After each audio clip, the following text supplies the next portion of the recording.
그 5번 해제 효과 보시죠. 일단 해제 효과는 소급표라 그래서 소급표 처음으로 돌아가서 원상회복시키는 거라 그랬죠. 자, 548조 외워야 됩니다. 해제의 효과는 제목이 원상회복 업무야. 처음부터 아무것도 없었던 걸로 되니까 원상회복입니다. 자, 제1항 당사자 1방이 계약을 해제한 때는, 해제는 말로 하는 거죠. 해제한다 라고 의사표시한 때는 각 당사자야, 갑을 두 사람 다 그 상대방에 대해서 즐거보죠. 원상회복 의무가 있다. 자, 그러나 제3자의 권리를 해하지를 못합니다. 제3자는 보호됩니다. 해제는 지네들 둘이 했으니까 제3자는 보호가 돼요. 근데 이때 제3자가 누구냐가 문제야. 이제 제2항 전항의 경우, 전항 그러면 계약이 해제된 경우 이렇게 됩니다. 계약이 해제된 경우 반환할 금전, 줄것에 금전 돈 받은 날로부터 이자, 법정이자 5%를 가산해서 반환해야 됩니다. 원상회복하는데 자, 돈은 5% 이자 가산해서 반환해야 됩니다. 자, 제목에 줄것죠. 1. 계약의 소급적 실효입니다. 계약이 소급적으로 실효한 효력이 상실한다는 거예요. 처음부터 계약이 없었던 걸로 실효화됩니다. 자, 양가로 1번에 해제는 소급표입니다. 소급표는 처음으로 돌아가는 것을 소급이라고 그래. 소급표. 자, 1번의 내용은 계약을 해제하면 처음부터 계약이 없었던 걸로 된다. 처음부터 계약 체결하지 않은 것이 돼요. 따라서 아직 이행하지 않은 채무는 이행할 필요가 없죠. 없고 이미 이행된 채무는 서로 반환해야 됩니다. 이걸 원상회복 의무라고 그래요. 원상회복 의무. 자, 동그라미 2번에 물건의 복귀는 땡땡 적으세요. 당연복귀라고 적어. 당연복귀. 말소등기 안 해도 당연히 원상태로 복귀합니다. 자, 맨 밑에 이제 까만 색깔 줄 거 보죠. 밑에 두 번째 줄 판례. 계약이 해제가 되면 그 계약 이행으로 변동이 생겼던 물건은, 예컨대 소유권은 동그라미 당연히 살짝 적어. 말소등기 없이도 계약이 없었던 원상태로 갑에게 복귀한다. 무슨 복귀? 당연복귀입니다. 당연복귀. 이게 자주 나와요. 물건에서 배운 거죠. 187조야. 당연복귀입니다. 자, 보세요.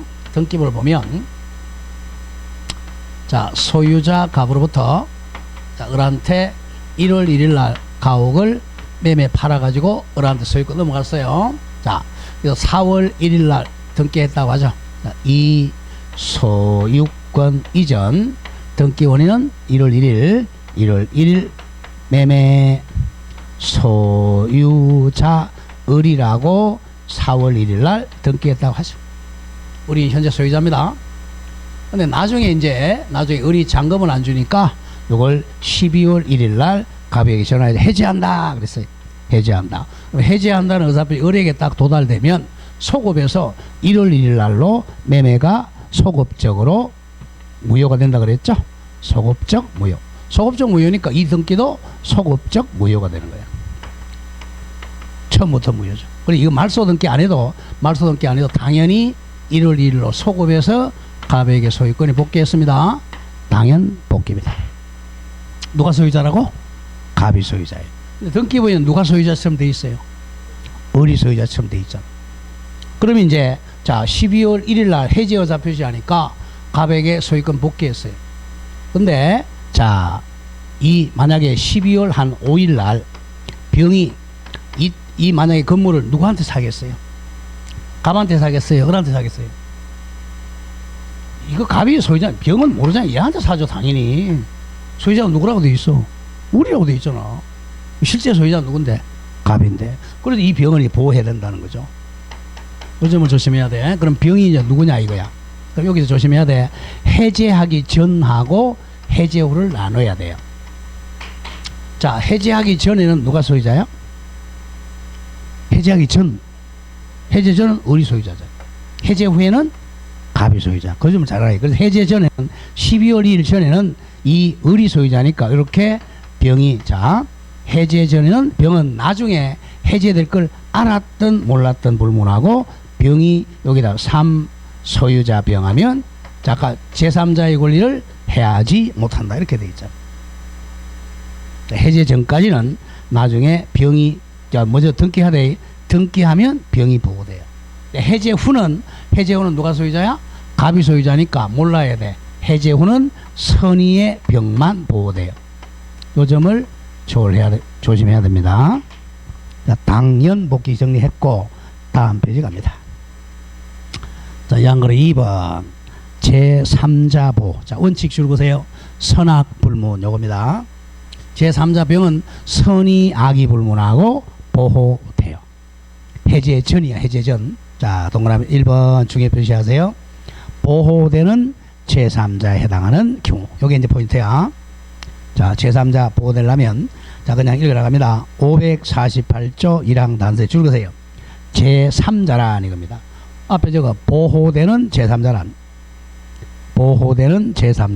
그냥 읽어나갑니다. 그 해제된 계약으로 생긴 법률 요건을 기초로 줄거세요. 해제 전자가 포인트야. 해제 전, 즉 해제의 의사표시 전, 해제 전에 새로운 이해관계 가졌을 뿐만 아니라 등기 줄거세요. 등기 등으로 완전한 권리를 취득한 자를 말한다. 여기 포인트야.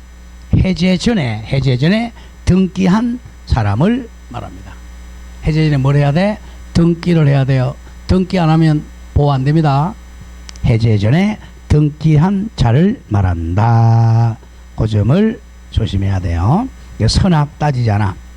자, 이는 보죠. 이는 제3자가 계약 해제 전에 계약이 해제될 가능이 있다는 것을 알았거나 알 수 있었다 하더라도 달라지지 아니한다. 선의 악이 따지지 않고 등기한 사람은 보호가 돼요. 그 점 조심해야 됩니다. 등기 뭘 하고 있어야 돼? 등기하고 있어야 돼. 자, 그럼 오른쪽에 동그라미 2번 오세요. 보호되는 제3 해당되지 않는 경우 땡땡 적으세요. 해제 전에 등기하지 아니한 자. 해제 전에 등기하지 아니한 자는 보호 안 됩니다. 해제 전 등기하지 아니한 자. 그 대표적인 예를 한번 볼까요? 자, 동그라미 1번 보세요.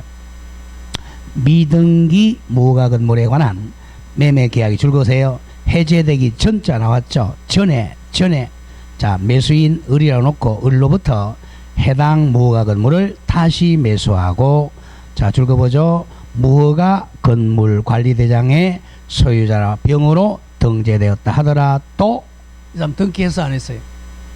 등기했어요? 잘 보세요. 어디다 했어? 무허가 건물 관리 대장의 소유자 등재했죠. 등기했어 안 했어? 등기가 아니잖아. 대장의 이름 올렸잖아요.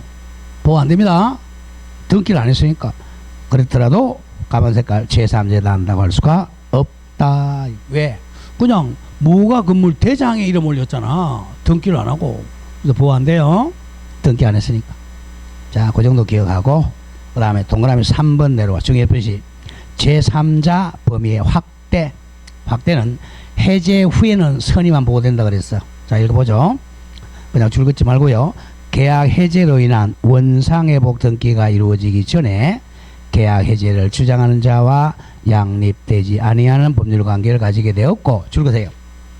계약 해제자 몰랐던 선의의 제3자에 대해서는 계약 해제를 주장할 수가 없다 이겁니다.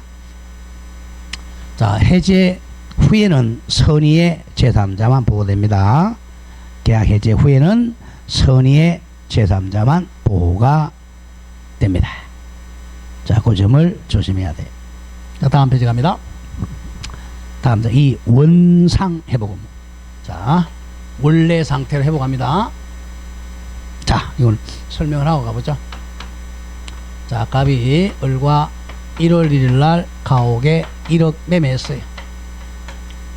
네, 매수인이 자, 매도인에게 일단 중도금 5천만 원 지급했습니다. 5천만 원. 그리고 나중에 이제 4월 1일 날 잔금 5천만 원 주기로 했는데 이걸 이행 지체했어요. 4월 2일이 되니까 이행 지체죠. 그럼 갑이 한 번 더 최고했습니다. 자, 4월 10일까지 잔금 달라라고 최고했습니다. 근데 또 이행을 지체했어. 그럼 이제 4월 11일이 됐죠. 그러면 해제권 발생했어요. 갑이 이제 을 보고 나중에 한 시험 치고 나서 12월 1일 날 해제한다는 의사표시가 도달됐어요. 그럼 처음부터 1월 1일로 소급해서 계약이 없었던 상태로 됐죠. 그러면 이제 서로 받은 걸 원상회복해 줘야 돼요. 만약에 을이 먼저 등기 먼저 받았다. 그럼 등기를 말소해서 넘겨야죠. 다음 건물 먼저 받았다. 그럼 건물 넘겨줘야죠. 원상회복입니다. 자, 값도 원상회복해 줘야죠. 5천만 원 돌려줘야 돼. 근데 이건 돈이니까 아까 몇 프로? 5% 이자 가산해서 반환합니다. 원상회복이요. 둘 다. 그래서 채무 불이행한 사람도 원상회복, 해지하는 사람도 원상회복입니다. 얘는 서로 동시행입니다. 자, 그리고 한 개 남은 게 있죠. 얘는 채무 불이행했으니까 뭐 해줘야죠? 손해배상해줘야죠. 자, 을은 또 손해를 배상해줘야죠. 여기까지가 원상회복입니다. 동시행 관계입니다. 항상 이 돈 받은 사람은 받은 날로부터 만약에 2월 1일 날 받았다. 그럼 받은 날로부터 5% 가산해서 반환한다는 거. 요즘 조심해야 돼요. 자, 갑니다. 2번 원상회복은 땡땡 옆에 저거 동시이행 관계입니다.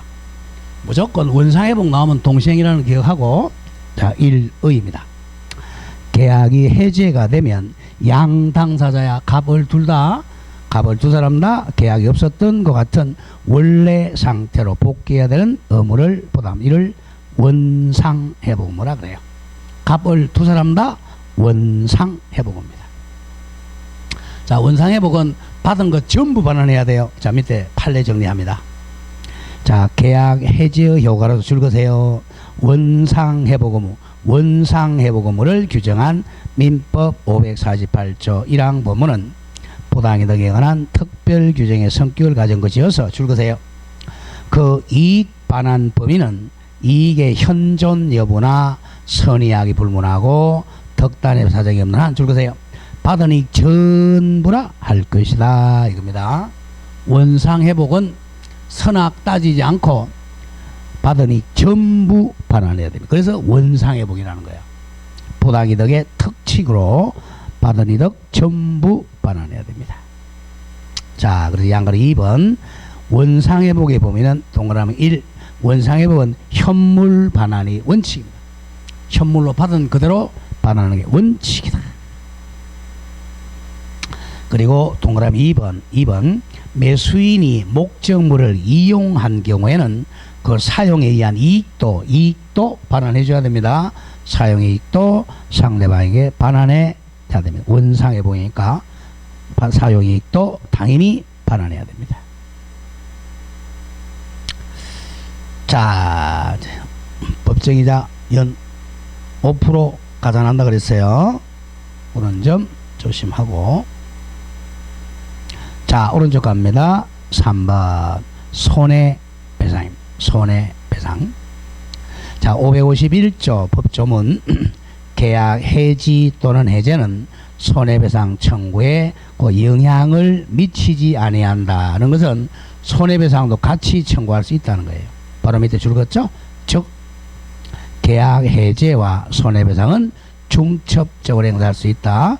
중첩적으로 행사할 수 있다. 자, 마지막 4번의 동시행입니다. 원상회복은 동시행이에요. 자, 맨 밑에 판례 보세요. 맨 밑에 판례.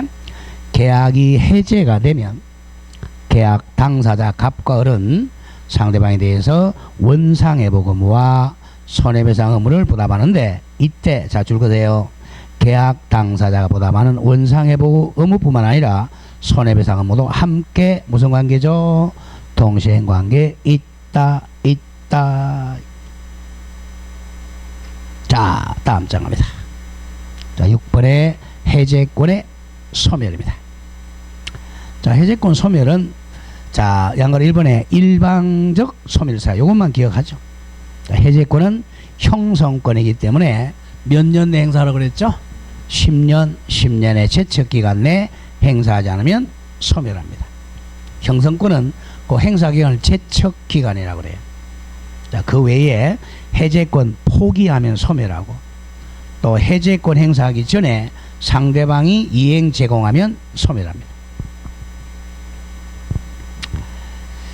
자, 오른쪽 7번에 계약의 해지로 가면 지자 동그라미 치세요.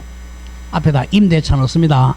임대차 계약은 해지지지. 자, 550조. 해지의 효과.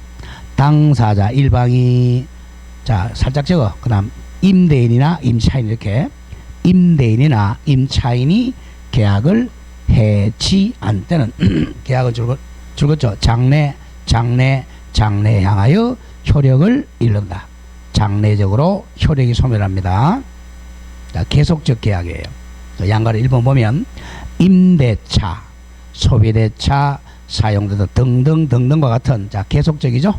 계속적 거부를 행하는 계약에서는 계약 효력을 장래 향하여 소멸시키는 당사자의 일방적 의사표시를 해지라 그래요.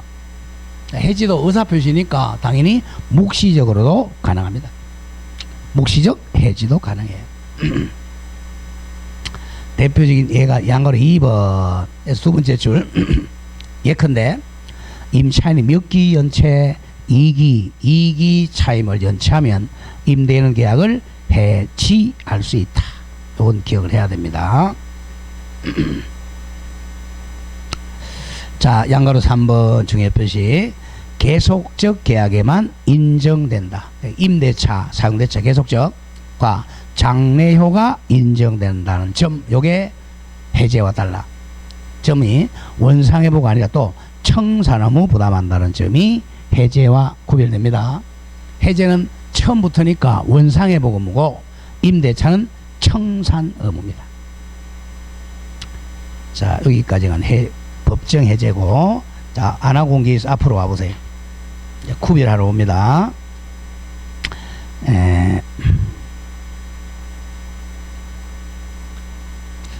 425쪽 가보세요. 425페이지에 큰 2번 해제와 구별되는 제도 찾았어요. 자, 거기서 양걸 줄거세요. 합의 해제, 해제 계약이야.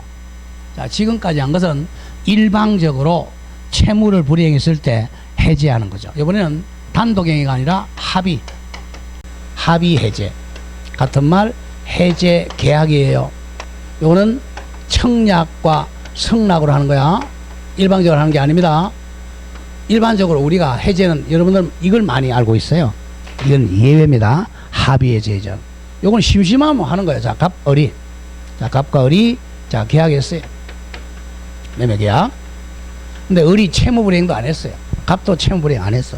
법정 해제는 없어요. 심심하니까 막 갑이 한 일주일 있다가 을 보고, 야, 우리 전번에 계약했는데 이거 우리 없던 걸로 하자. 해제하자고 청약을 합니다. 우리 그래, 우리 없던 걸로 하자라고 해제 승낙해 가지고 해제하는 걸 합의 해제라고 그래요. 이거는 요 합의, 이 계약 자체로 해제하는 거야. 법정 해제가 아니에요. 이때는 그러니까 손해배상할 필요가 없죠. 채무불이행이 아니니까. 둘이 합의 해제가 옵니다. 합의 해제, 해제 계약. 자, 동그라미 1번 조심하고. 해제는 원칙은 조금 전에 배웠어요. 당사자 일방적 의사표시에 의해 계약을 소급하여 소멸시키는 단독행위다. 잘라주세요. 이게 원칙이죠. 채무불이행을 해제할 때는 일방적으로 단독행위다. 그러나 지금 배우는 합의 해제는 합의 새로운 청약과 성락에 의해서 기존 계약을 소급적으로 소멸시키는, 요거는 계약입니다. 계약. 그래서 합의란 말 쓰는 거야. 합의 해제, 해제 계약. 이거는 계약자의 원칙이야. 동그라미 2번 조심. 계약의 동그라미 쳐. 합의 해제에 있어서는 합의 해제에서는 쌍방의 자기 채무 이행 제공 없이도 합의에 의해서 해제할 수가 있다. 이거예요. 자, 청약과 성락을 하니까 계약자의 원칙상 당연히 할 수 있어요. 자, 그런 점을 조심하고, 다음 동그라미 3번이 묵시적 합의 해제 보세요. 자, 합의 해제는 묵시적으로도 가능한데 보세요. 매도인이 잔금 지급 기일 경과 후 해제를 주장하며 수령한 대금을 자 공탁을 하고 자 법원에 가서 공탁하고 매수인이 이를 이의 없이 공탁금 수령했어요. 그럼 매수인도 뭐야? 해제하겠다는 거죠. 자, 특별한 사정에만 합의 해제가 된 걸로 본다 간주합니다. 자, 법원에 가서 이제 공탁금을 내가 받았다. 그러면 합의 해제한 걸로 간주하는 게 판례입니다. 그런 점을 조심해야 돼요. 자, 맨 밑에 판례 동그라미 3번 보세요. 맨 밑에 동그라미 3번 판례. 매매 계약을 합의 해제했어요. 합의 해제하면 계약이 없었던 걸로 된 거죠. 또 계약 또 해도 돼. 그 합의 해제를 무효화시키고 해제된 매매 계약을 다시 부활시키는 약정도 계약 자유원칙상 가능합니다. 합의 해제했다가 뭐 해제 자체를 우리 업로를 하자라고 합의해서 다시 부활하는 것도 가능합니다. 이런 게 바로 계약 자유원칙이에요. 자, 그럼 다음 페이지로 갑니다. 가장 중요한 게 이제 동그라미 3번, 동그라미 4번 중요 표시합니다.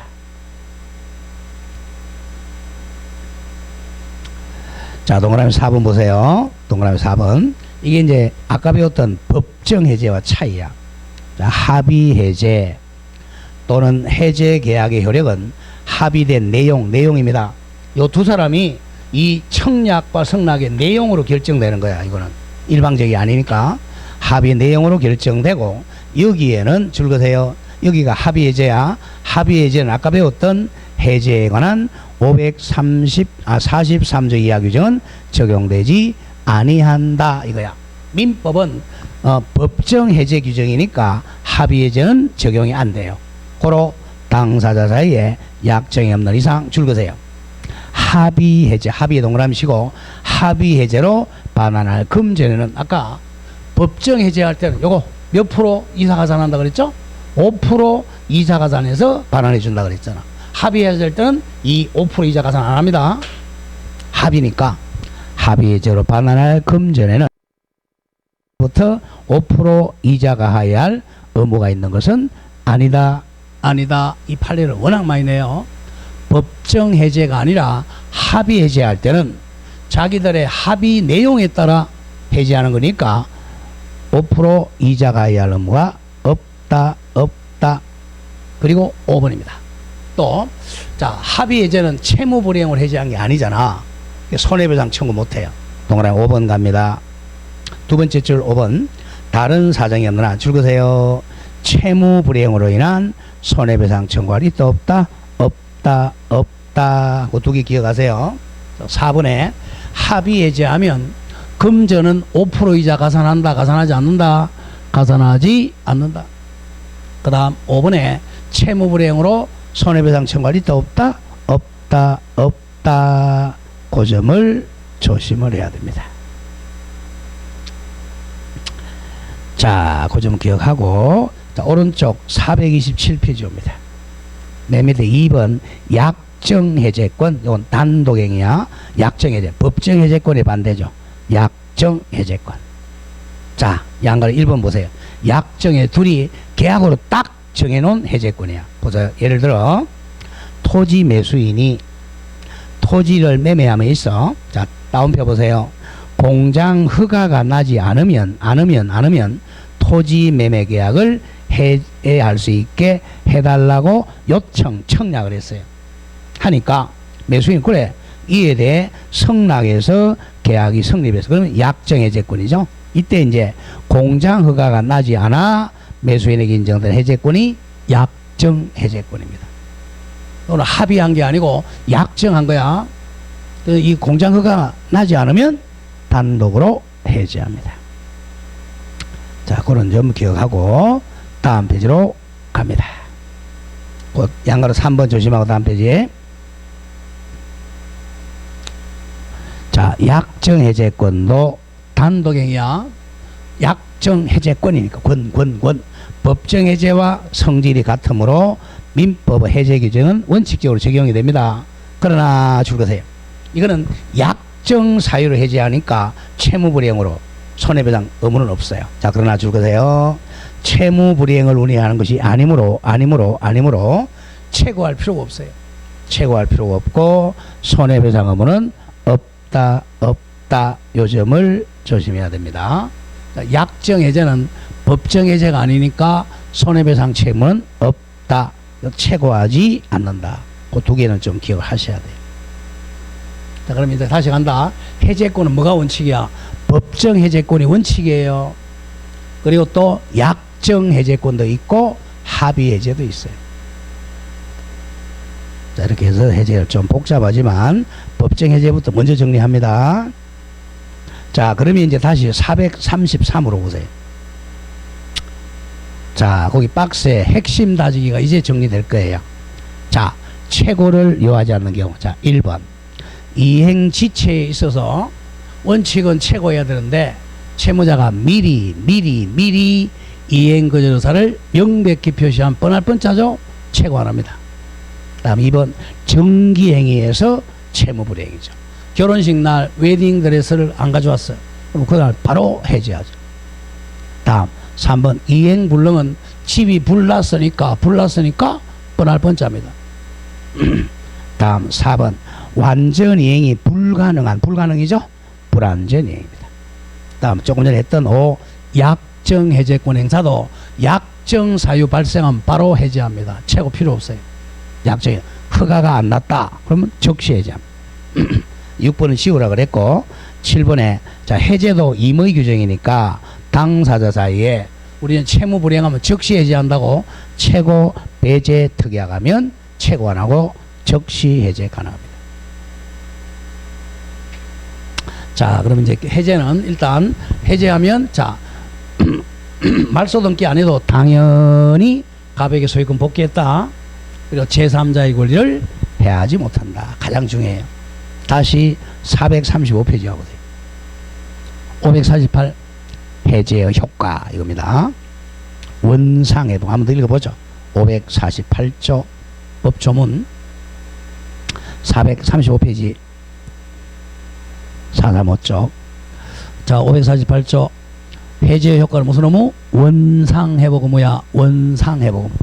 제1항 당사자 일방이 계약을 해제한 때는 각각 당사자는 그 상대방에 대해서 원상회복 의무가 있다. 그러나 제3자의 권리를 해하지 못한다. 제3자는 등기한자를 말하겠어. 등기한자. 그리고 제2항 전항의 경우 자, 해제된 경우는 반환할 금전에는 법정이자 받은 날로부터 5% 이자를 가해야 한다. 요거는 어디는 적용 안 된다 그랬죠? 합의 해제에는 이자 가산 안 한다 그랬어요. 자, 그래서 17,000.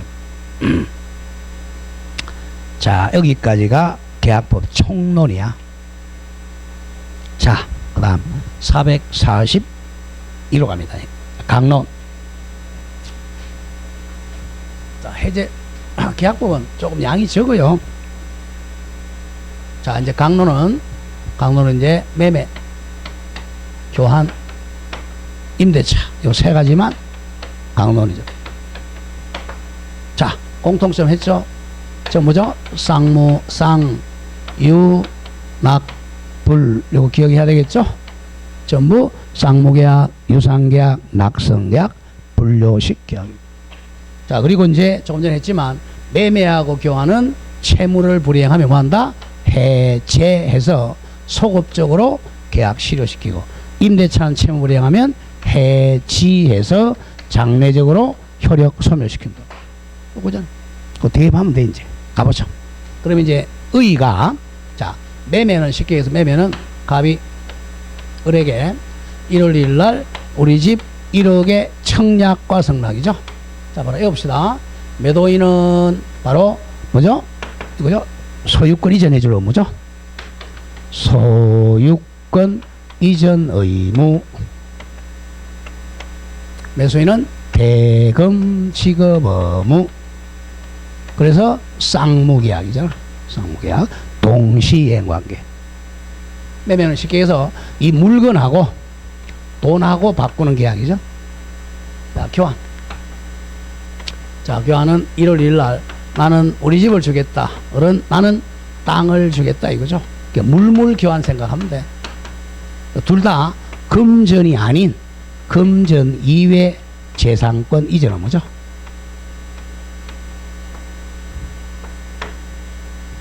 자, 그러면 이제 재산권 넘기면서 돈 받는 거고, 요거는 재산권 넘기고 또 다른 재산권 받는 거죠. 금전이 아니어야 돼요. 자, 그 다음에 임대차는 빌려주는 거죠. 갑이 이 물건을 빌려주는 임대차.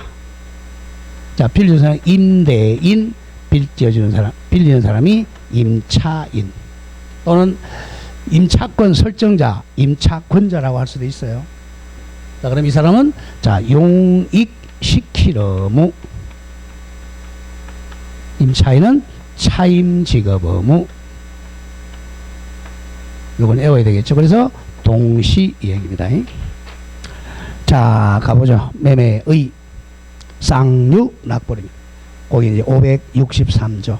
자, 매매는 당사자 일방이, 여기 이제 매도인이야, 매도인이 재산권을 상대방에게 이전할 것을 약정하고, 청약으로 정하고 상대방의 매매 대금 지급을 약정함으로써 효력이 생긴다. 약정이니까 낙성계약이죠. 자, 567조 유상계약에 준용합니다. 자, 본절이 매매야.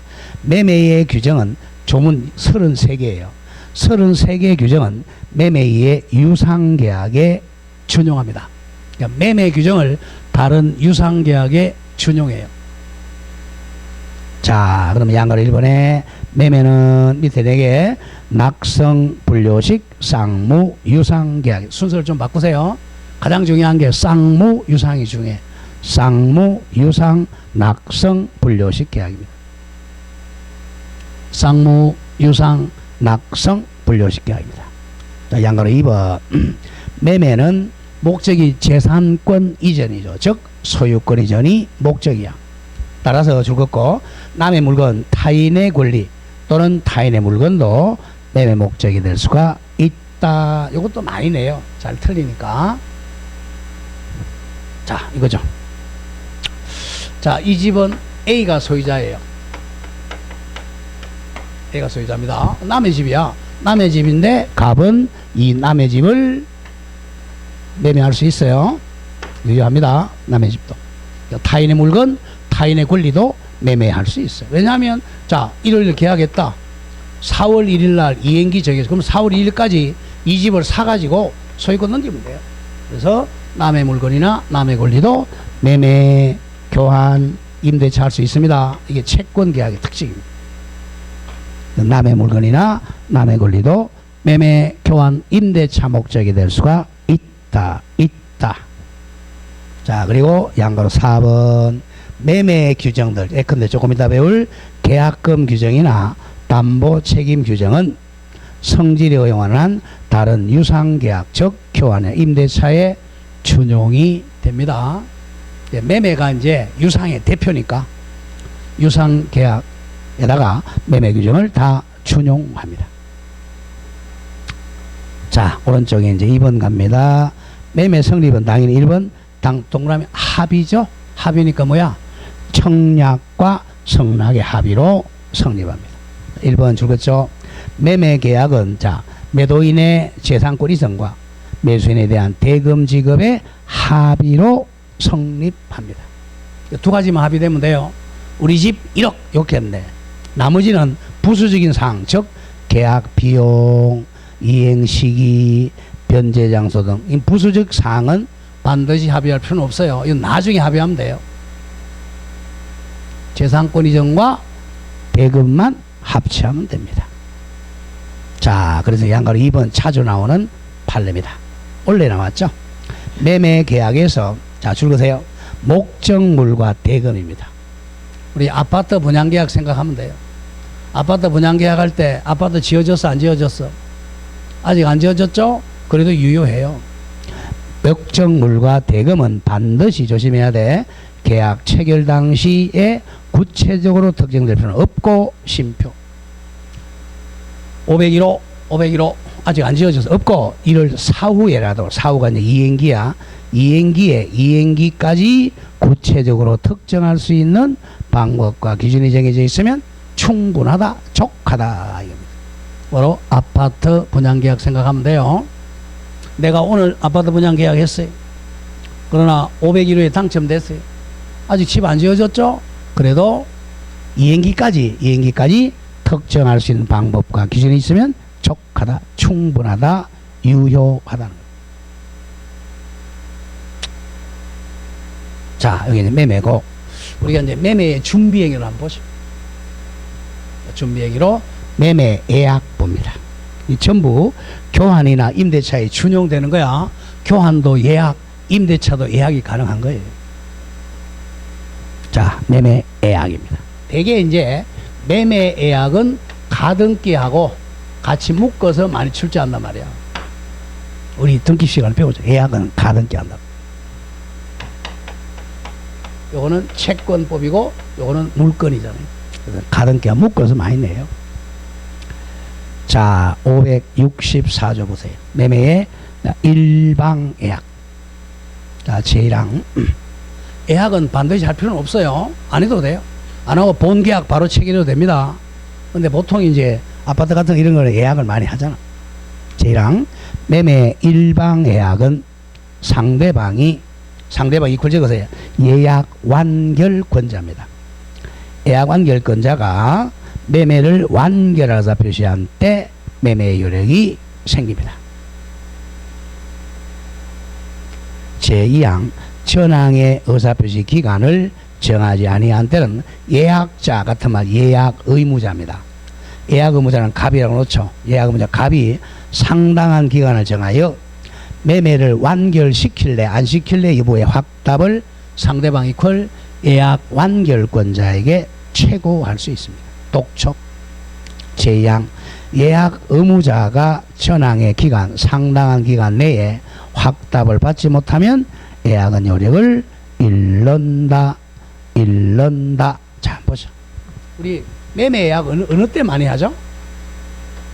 우리 예약. 우리 요번 설 같은 때, 그죠? 자, 항공기라든지 KTX 예약해야 되잖아. 예약 못하면 못 가잖아요. 나중에 본 계약을 쉽게 체결하기 위해서 예약하잖아요.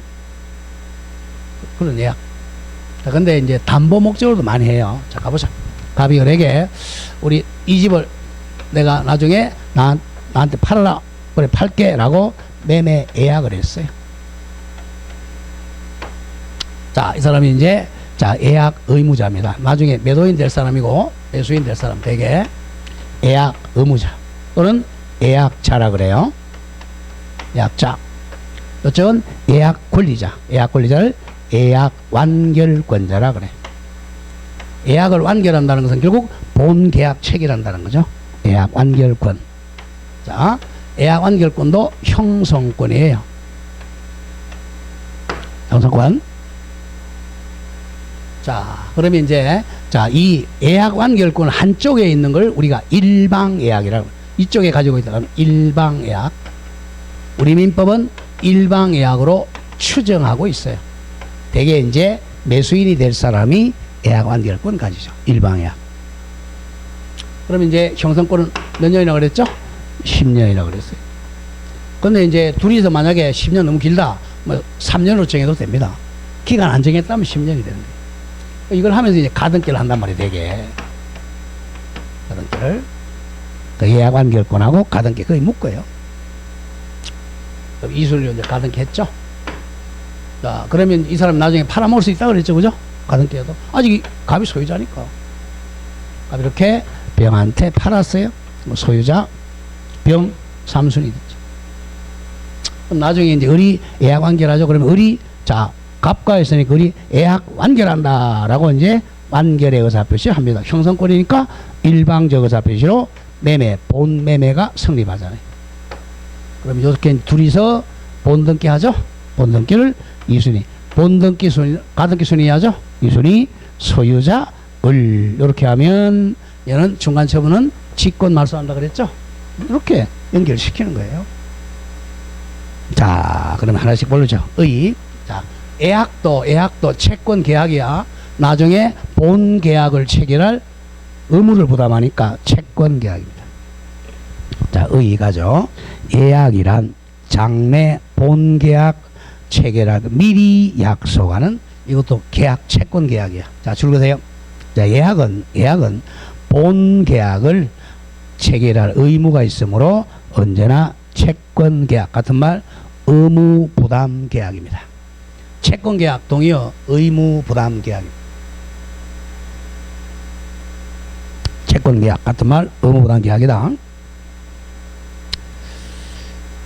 다 양을 이번에 성질은 형성권이고 형성권 땡땡 형성권입니다. 자, 3번에 예약의 종류는 일부러 외우지 말고요. 다음 페이지 넘어갑니다. 다음 페이지 2번 3번 줄거리 3번 일방예약으로 추정한다. 이것만 기억하세요. 우리 민법 뭘로 추정한다? 일방예약으로 추정해. 자, 민법은 일방예약에 대해서만 규정하고 있어요. 따라서 우리 민법의 매매예약은 뭐로 추정한다고? 일방예약으로 추정합니다. 일방에게만 예약 완결 권리가 있다는 거야. 일방예약으로 추정합니다. 자, 그 다음에 양가로 4번 내려오세요. 예약 완결권 여기 줄 긋고 예약 완결권은 형성권이라고 그래서 형성권. 자, 1의입니다. 예약 권리자가 을이라고 놓고 을이 상대방 갑에 대해서 자 일방적으로 매매 완결의 의사표시하여 매매 계약을 성립시키는 형성권이야. 권리다. 형성권입니다. 형성권이니까 예약 완결권을 행사하면 오늘부터 그때부터 매매 효력이 생기는 것이지 심표 매매약당 소급하여 효력이 발생하는 것은 아닙니다. 소급은 법 조문에 있어야 돼요. 오늘 예약 완결한다. 그러면 오늘부터 효력이 발생하지 소급하는 것은 아니다. 자, 방가로 2번 내려오죠. 성질은 형성권 동그라미 1 예약 권리자의 일방적 의사표시로 본 매매가 성립하니까 형성권이야. 그리고 동그라미 2번 당연히 예약 완결권도 자 이것도 가등기에 가능하죠. 예약 완결권도 을이 정한테 팔아먹을 수 있어요. 예약 완결권 그러면 가등기에 할 수 있죠. 부기등기. 매매도 2번 예약 완결권도 재산권이기 때문에 양도할 수 있고 상속도 됩니다. 이때는 가등기에 하는 거죠. 자, 오른쪽 3번 가등기. 부동산 물건에 예약 완결권을 말할 수 있다고 가등기 할 수가 있다. 이제 가등기 하게 되면 나중에 제3자에게 배양할 수 있습니다. 자, 3번에 예약 완결권은 채척기간 원칙은 10년이죠. 자, 동그라미 1번 줄거세요. 당사자가 행사기간을 정했어요. 예컨대 5년 정했다. 15년 정했다면 그 기간 내에 행사를 해야 됩니다. 안 정하면 10년이죠. 자, 동그라미 3번 갑니다. 3번. 자, 동그라미 3번에 매매 예약 완결권은 형성권이기 때문에 당사자 사이에 행사기간을 약정한 때는 그 약정기간 내에 만약에 줄거세요. 약정이 없는 때는 10년이죠. 그 예약이 성립한 날부터 성립한 때부터 10년 내 행사해야 한다. 잘라주고 그 기간 10년이 지난 때는 소멸했죠. 지난 때는 상대방이 예약 목적물인 부동산을 인도받은 경우일지라도 예약 완결권은 10년 경과로 소멸합니다.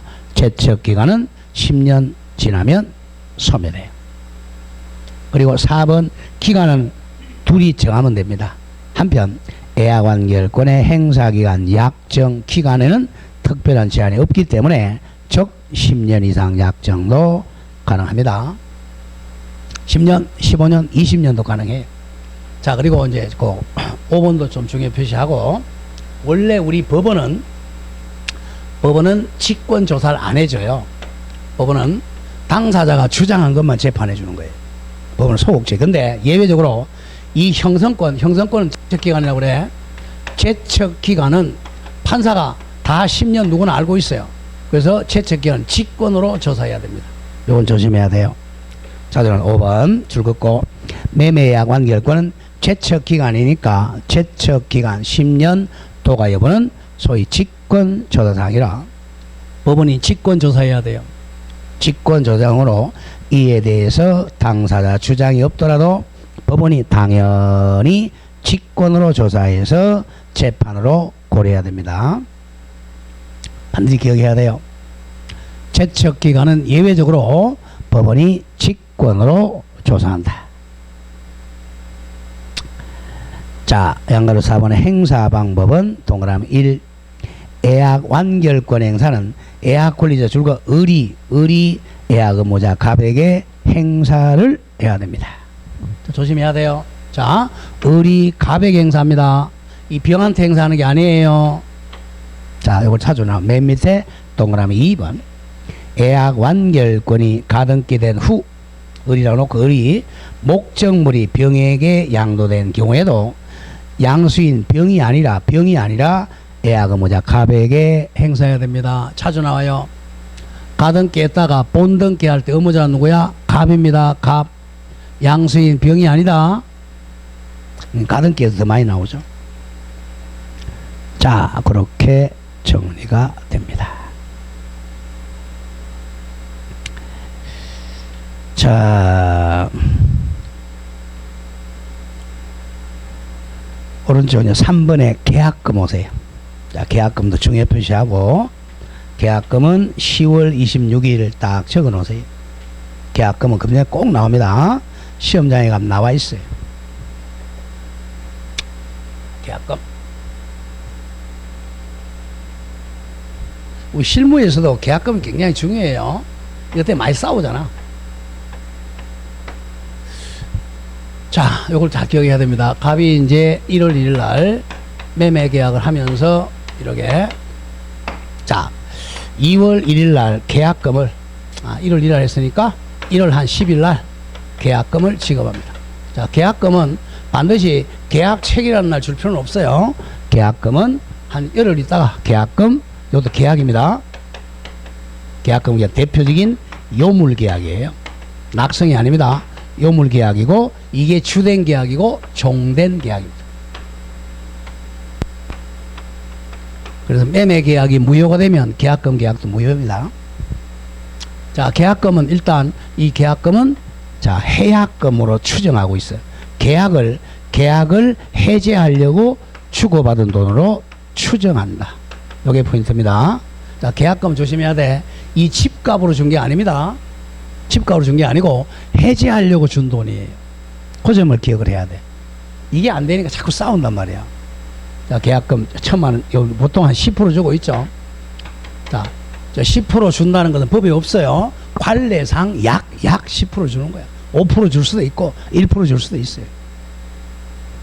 자, 이거는 요물 계약이니까 반드시 통장에 꽂혀야 성립합니다. 낙성이 아니야. 낙성 계약이 아니고 요물 계약. 자, 그 다음에 이제 한 2월 1일 날 중도금 5천만 원을 지급합니다. 자, 그 다음에 이제 4월 1일 날 잔금 주기로 했어요. 4월 1일 날 잔금 얼마 줘야 돼요? 자, 매매대금은 1억이었어요. 계약금 1,000만 원 줬고 10% 그냥 1,000만 원 하죠. 1,000만 원 지급했고 중도금 5천 지급했어요. 그럼 4월 1일 날 잔금 얼마 줘야 돼요? 에? 여기서 틀리기 시작하는 거예요. 여기 얼마야? 얼마? 그럼 얼마 줘야 돼? 그러니까 틀리기 시작하는 거예요. 이건 뭐라 그러지? 이거는 해약할 돈이라고 그래. 이 집값이 아니라고 그랬잖아. 2천만 원입니다. 이게 이제 자꾸 헷갈리기 시작한단 말이야. 그러니까 틀리는 거야. 아시겠어요? 그럼 이건 매매금 다 줬잖아. 그러면 이거는 부당이득으로 반환해 줍니다. 이렇게 되는 거예요. 근데 이제 또 5천 주고 1,000만 원 받아고 귀찮으니까 우리 통치자 이겁니다. 묵시적으로 통쳐가지고 4천을 지급하는 거예요. 그 개념을 알아야 돼. 그 개념이 안 되니까 이거 자꾸 이제 1,000만 원 떼이고 뭘 떼요 떼이긴. 자기가 이제 만약에 이 사람이 이제 자기가 이 계약을 해지하려면 중도금 지급하기 전에 1,000만 원 포기하고 해지하는 거예요. 포기하고 해지하려고 받은 게 중개 1,000만 원입니다. 그 점을 기억해야 돼. 그러니까 싸우는 거야. 당연히 포기할 돈입니다. 근데 계약이 되면 이제 이거 통치, 상계 처리하는 거예요. 그 과정을 모르니까 막 싸우는 거야. 이 돈은 매매 대금이 아니야. 아시겠어요? 해약하려고 준 돈이야. 그러니까 내가 이 집을 꼭 사고 싶다. 그럼 계약금을 10% 줘야 돼? 한 90% 줘야 돼? 예? 내가 꼭 사고 싶다. 그럼 90% 뭐 9천만 원 주는. 내가 이 집을 살까 말까 하면 계약금 안 주든지 1원 주든지 그러면 돼요. 모두 이해되죠? 계약금 얼마 주라는 게 없어. 그래서 여러분들 계약서를 잘 써야 돼. 이 사람 받은 사람은 나중에 나와요. 해지하려면 받은 사람은 이 2배를 줘야 돼요. 계약금의 2배. 그렇게 딱 돼 있어. 조금 이따 나와. 그럼 이제 내가 이제 공인중개사다. 여러분 합격했어. 내가 이제 개공이 됐어요. 그러면 이제 매매계약 내가 이제 중개하면서 계약금 많이 주라 그래야 돼? 적게 주라 그래야 돼? 그죠? 왜? 그래야 해지를 안 하니까. 해약 안 하니까. 이게 이제 약정해제권이야. 아까 배운 약정해제권. 해지를 안 해요. 내가 뭐야? 벌다니까. 중개 보수 받으니까. 아시겠어요? 그래서 이제 개공들은 계약금을 많이 주라 그런단 말이야. 시골에 가보세요. 시골에 가면요. 막 인정 작업할 때는 30%, 40% 주라 그런다. 시골에 이장들은. 아시겠죠? 자, 이 돈은 매매 대금이 아니야. 그 점만 알면 돼. 그러면 안 틀려. 이걸 자꾸 이제 이 집값으로 줬다고 생각하는 게 4천 그러고 앉았는 거예요. 틀리기 시작하는 거지. 자, 보세요. 565조. 제목이 뭐야? 계약금이야? 해약금이야? 그러니까 해약금 추정. 이렇게 된 거예요. 계약금은 계약하려고 준 돈이 아니고 해약하려고 준 돈이야. 추정입니다. 자, 제1항. 매매의 당사자 일방이 계약 당시에, 자, 금전 기타 물건이죠. 계약금은 쌀 100가마니도 가능합니다. 반드시 돈을 줄 필요 없어요.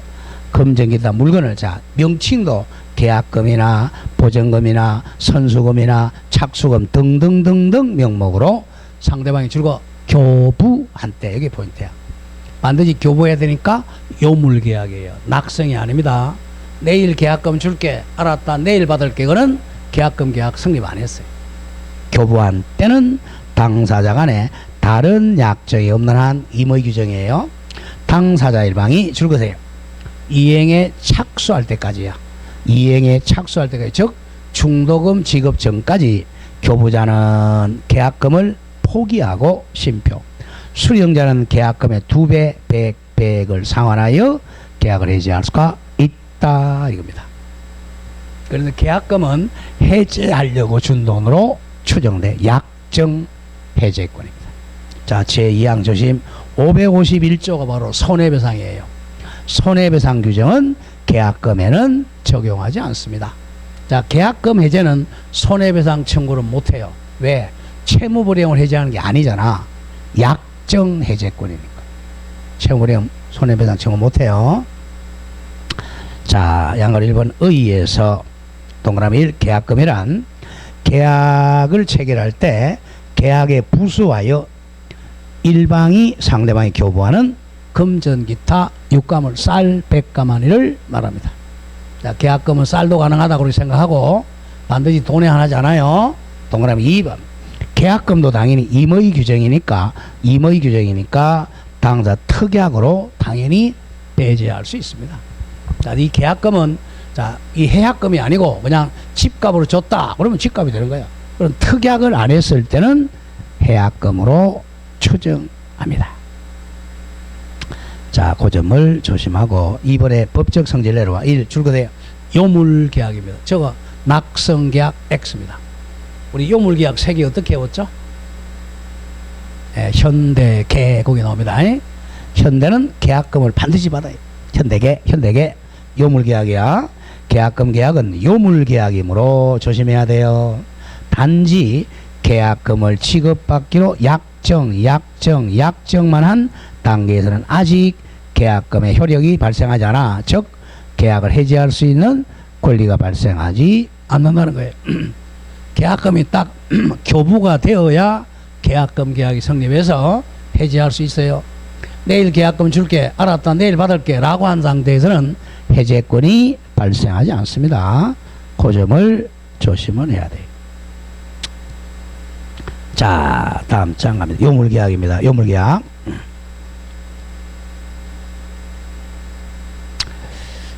자, 오른 다음 페이지 가보세요. 자, 계약금을 1,000만 원 주기로 했어요. 근데 1,000만 원을 안 주고 한 600만 원만 지급했어요. 그럼 계약금 계약 성립한 거야, 안 한 거야? 조금 전에 했잖아. 1,000만 원 주기로 했는데 600만 원 줘. 그럼 성립해서 안 했어? 안 했죠? 그럼 해제 못 해요. 전액 다 1,000만 원 교부받아야 계약금이 성립합니다. 그게 다음 페이지 동그라미 2번 판례입니다. 맨 위에. 동그라미 2번 판례 조심. 매도인이 계약금 일부만 1,000만 원 중 600만 원만 지급받은 경우는 실제 교부받은 계약금 600만 원의 100만 상환하여 계약을 해지할 수는 없다. 이런 점을 조심해야 됩니다. 자, 1,000만 원 중 600만 원만 줬어요.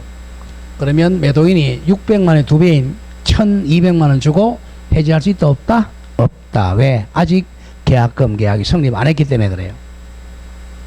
자주 나오는 판례고. 다음 이번에 종된 계약입니다. 자, 계약금 계약은 매매 계약이 주고 계약금은 종이야 종. 항상 종은 주가 무효가 되면 종도 무효입니다. 따라서 계약 매매 계약이 무효나 취소가 되면 계약금 계약도 당연히 종도 효력을 상실하게 됩니다. 자, 그런 점을 조심을 해야 됩니다. 자, 그게 이제 예제 문제 보세요. 자, 갑은 자신의 X부동산에 관하여 매매대금 3억 원, 계약금 3천만으로 계약을 을과 체결하였다. 다음 설명 중 틀린 것. 1번 을이 계약금 3천만 원 전부를 지급하지 않으면 계약금 계약은 성립한다. 성립하지 않는다. 성립하지 않는다. 여기 무슨 계약이니까? 요물 계약이니까. 2번 을이 계약금을 지급하였더라도 지급했네요. 정당한 사유 없이 잔금 지급을 지체한 때는 잔금 지급 지체가 뭐야? 채무불이행이잖아. 채무불이행이니까 해지하고 손해배상 청구하겠네요. 갑은 손해배상 청구할 수가 있다. 정확합니다. 다음 3번 갑과 을 사이에 매매 계약이 무효나 취소가 됐네요. 주된 계약이 무효 취소되면 종된 계약도 무효가 되죠. 자, 계약금 계약의 효력은 소멸하지 않는다. 이게 틀렸네요. 소멸한다. 소멸한다. 다음 4번은 조금 이따 배울 거예요. 이제 4번 을이 갑에게 지급한 계약금 3천만 원은 해약금으로 추정되고 또 정약금의 성질도 가집니다. 정약금은 계약 체결의 증거가 된다는 거죠. 당연합니다. 조금 이따 배울 거야. 5번 을은 계약금 지급한 사람이죠. 을이 계약금과 중도금을 지급한 경우 중도금 지급했네요. 그러면 해제 못해. 이제 한 경우는 특단의 사정이 없는 한 갑은 계약금 100 상환하고도 해지할 수는 없습니다. 없다. 중도금 지급 전까지만 할 수 있어요.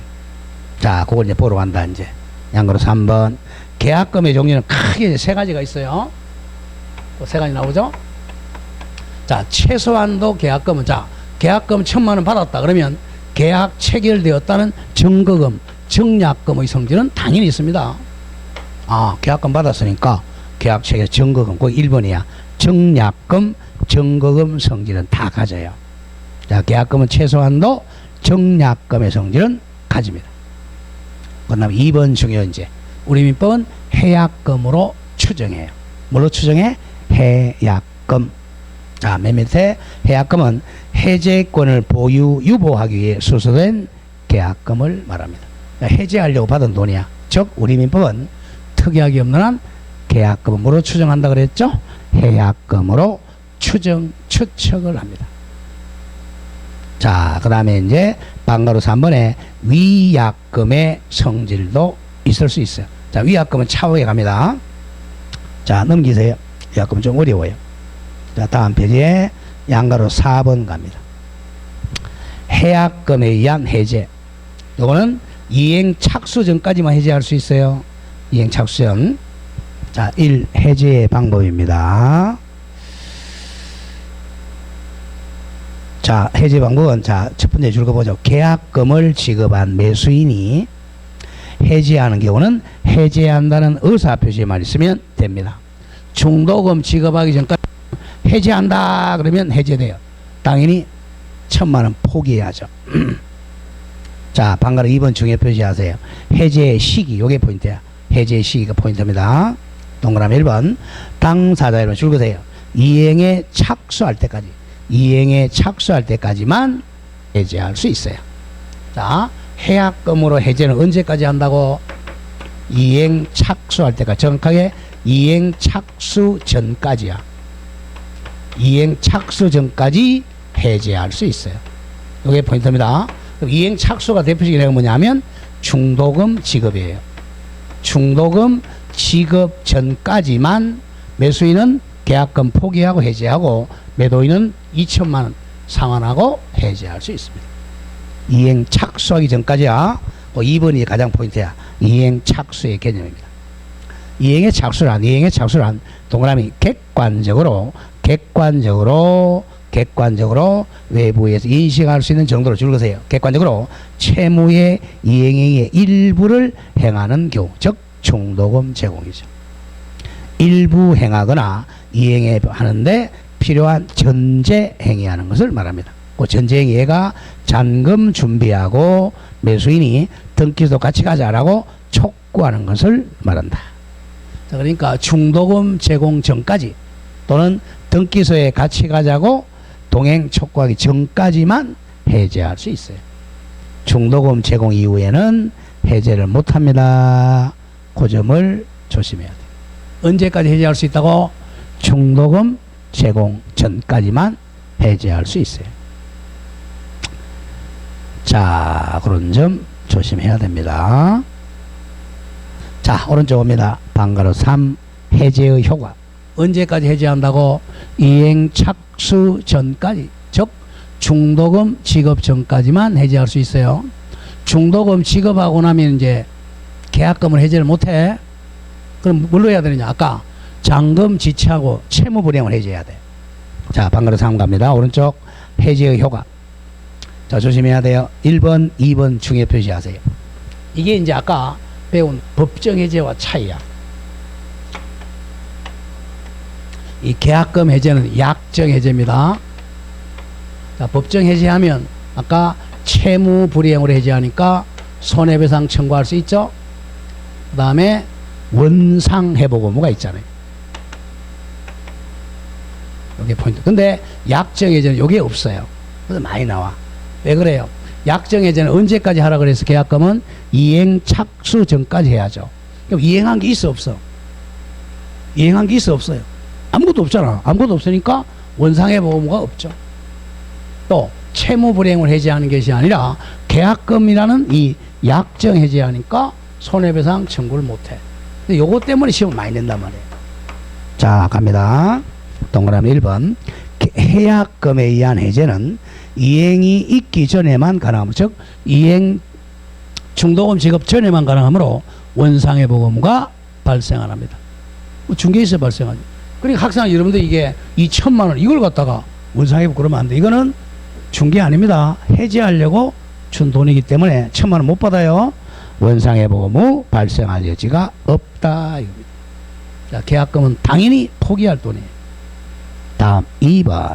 또 채무 불이행으로 해제하는 것이 아니고 약정 해제니까 손해배상 문제도 발생하지 않습니다. 두 개 기억해야 돼.